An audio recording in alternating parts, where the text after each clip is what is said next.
निधिवन की भी बड़ी रोचक कथा है।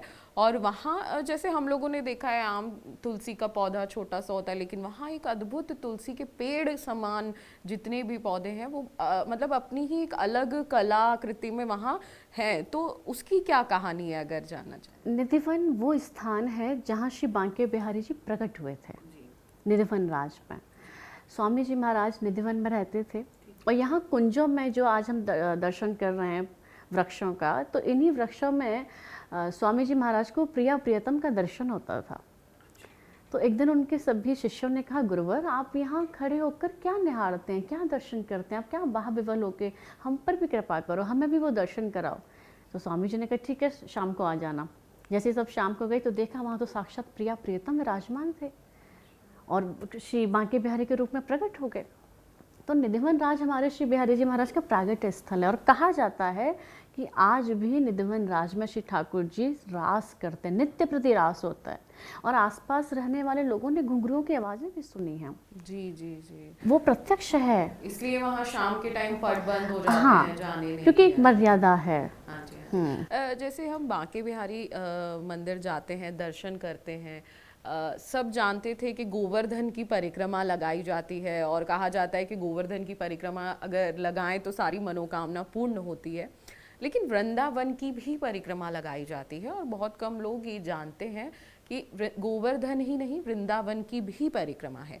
तो वृंदावन की परिक्रमा लगाने का क्या महत्व है और क्यों वृंदावन की परिक्रमा लगाई जाती है? देखिए, पहली बात, वृंदावन कोई साधारण जगह नहीं है। वृंदावन को हम साधारण स्थान नहीं कह सकते। वृंदावन श्री ठाकुर जी का अपना घर है। एक बार भगवान ने तीर्थराज प्रयाग को तीर्थों का राजा बना दिया जी। तो ये जो प्रयागराज हैं ये सभी तीर्थों से कर लेते थे, टैक्स लेते थे और सभी तीर्थ इनको कर देते थे, लेकिन वृंदावन नहीं देता था। तो एक बार तीर्थराज प्रयाग भगवान के पास पहुँचे और भगवान से शिकायत करने लगे कि प्रभु आपने मुझे तीर्थों का राजा तो बना दिया, लेकिन ये जो आपका छोटा सा वृंदावन है ये मुझे कर नहीं देता, ये मुझे टैक्स नहीं देता। तो भगवान ने कहा, बेटा जी हमने आपको तीर्थों का राजा बनाया है, अपने घर का राजा नहीं बनाया है। वृंदावन हमारा घर है।